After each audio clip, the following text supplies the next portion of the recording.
day 22. So now we're on 3 weeks post-op. And today I went out for my weekly trip with my mate. She comes around and drags me around the town. Well, she doesn't drag me. She tells me it's my weekly exercise. Now, last week when I went out with her, I was on 2 crutches and I was wasted. I could not walk to the end of the shop and back, and I had to keep sitting down, and I was dog tired the day after that. I think I just did too much. Now, this time I decided that I would go 1 crutch. So since the physio on Monday has officially allowed me to, I ummed and ahed about whether I was going to take 2 crutches, just in case. And I thought, screw it. We'll go 1 crutch. So 3-legged me went around town. Now, what we did was we parked in a car park at one end of the main high street and walked down the high street to the other end and back again via lunch. And she wanted to do some shopping for a particular occasion. So in between that, I was sitting down inside shops and things like that. She kept asking me, was I all right? I actually didn't need as much sit down time as I did last time. And yes, I was all right. But there is an interesting side effect to only using 1 crutch. Your wrist gets really sore because you're leaning on that 1 crutch more. So I need to get off that 1 crutch ASAP, I think. But I'm not quite ready for that yet, but almost. Because let me show you what my walking now looks like. First steps, no crutch. I'm going to hold it here just in case, because it's a tentative steps, but I can do it. I can do it. I can do it. I can do it.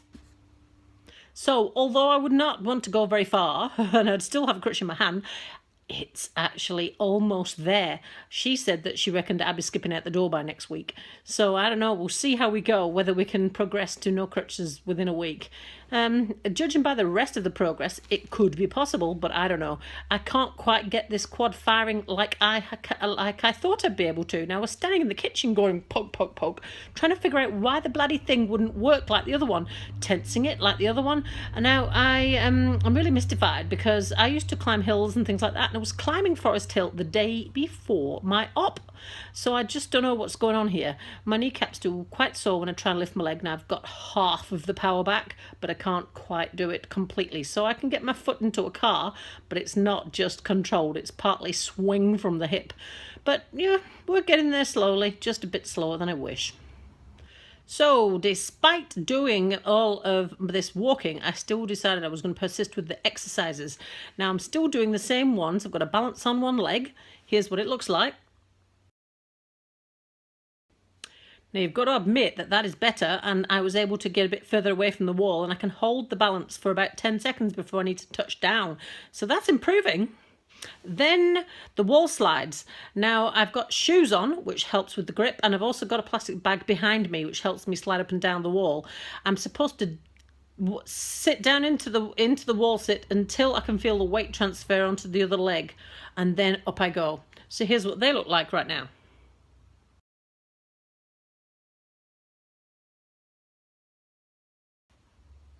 And then we've got the knee extensions. Now, I still haven't tried them with the rolled up towel. I'm supposed to put like a rolled up towel behind my knee. I've not tried that yet. I'm still on the TheraBand tied to the bookcase.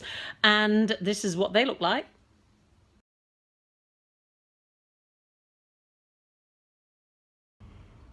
Now, they are actually a lot less painful than when I started doing them. They were bleeding horrible. So they are improving. Now, I know that it's baby steps and all of that. Yes, yes, yes. Be patient. Don't have any patience. But they are improving on when she first had me doing them. So I'm hoping that that is also a good sign when it comes to lifting my leg and my kneecap and blah, blah, blah. So they are getting better. Now, there is an extra exercise that I've decided to add in. Here it is, and here's why. Now, this is another one that I have voluntarily added to the mix. This is not in my program, but it's something that a lot of knee people have said really helps with the bend and flexion. So what I have got is some fitness sliders. They look like this. So there's a slippy side on one side and a grippy side on the other. Your heel goes on that side, this goes against the ground. It works really well on carpet or concrete. Doesn't work very well on high friction surfaces, so I can't use them at the studio, which has got a rubber floor, because they don't work there. But on carpet they work really well. Same thing as a plastic bag or something like that. So here's what I do. Now what I do is I take the flexion as far as I can tolerate and then straighten again, and I keep on going until it starts hurting too much, then I ice.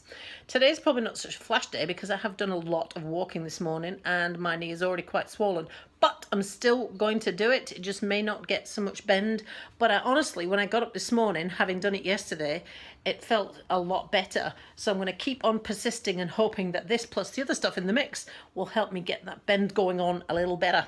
Oh, and if you are going to do it, you need to make sure you stay sat on both bum cheeks. I got told off by the physio for going like this and lifting up on one side because it makes it easier. Now there is one more thing I think is worth noting. Some people have had a lot of trouble getting the extension to 0. I have had not any trouble whatsoever with that. It's the bend that I've got trouble with, which is not uncommon. But yes, I got 0, measured 0 on my second physio appointment. Now, I think this is why I've had no problems.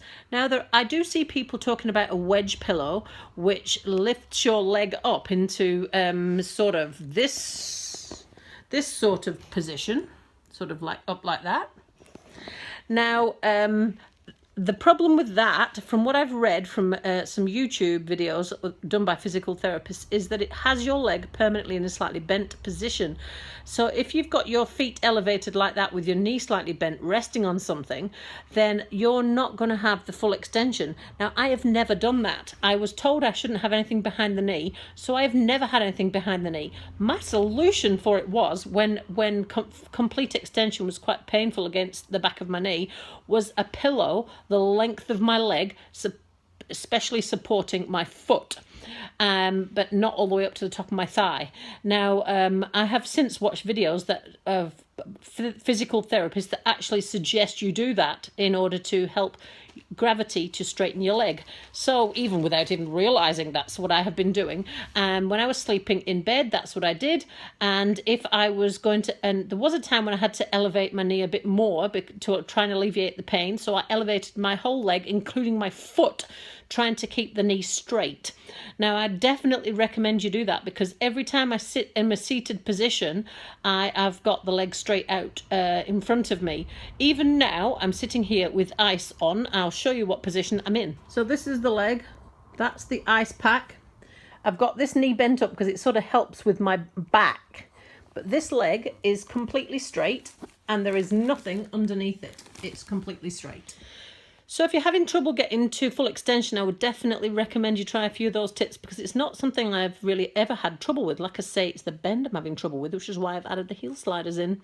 So that is today's update. Feeling a wee bit more positive. I keep getting told off by people for being impatient and expecting too much too soon, and look how far I came from last week. And it's really good actually when my friend comes around. She comes around each week, and the difference in me each time she comes around, and she's like, wow. Now that is really good as a check-in, because you sometimes get all worked up about all of the crappiness that is going on with this, and it's a nasty recovery, painful and slow. So you need to look at all the mini baby positives. Now, at the moment today, my mini positives are that I can stand balanced on one leg for 10 seconds or so. If you'd have asked me to do that just a few days ago, I would have had trouble with that. I can walk tentatively without any crutches, and I wouldn't have even told you I could have done that even maybe yesterday. I have still got the same amount of, I haven't lost any flexion. I've still got about 85 degrees flexion. But when I got up this morning, my knee felt a lot better, although the flexion might not have improved. I'm not expecting it to massively improve straight away, but it did feel a lot better, and it's making my walking smoother. So the better I can walk and the smoother I can be on both legs, then that's the better activated the muscles are. And I'm hoping that means that the whole thing will improve. So that's today's update. Keep smiling is what I keep getting told. So I'm smiling.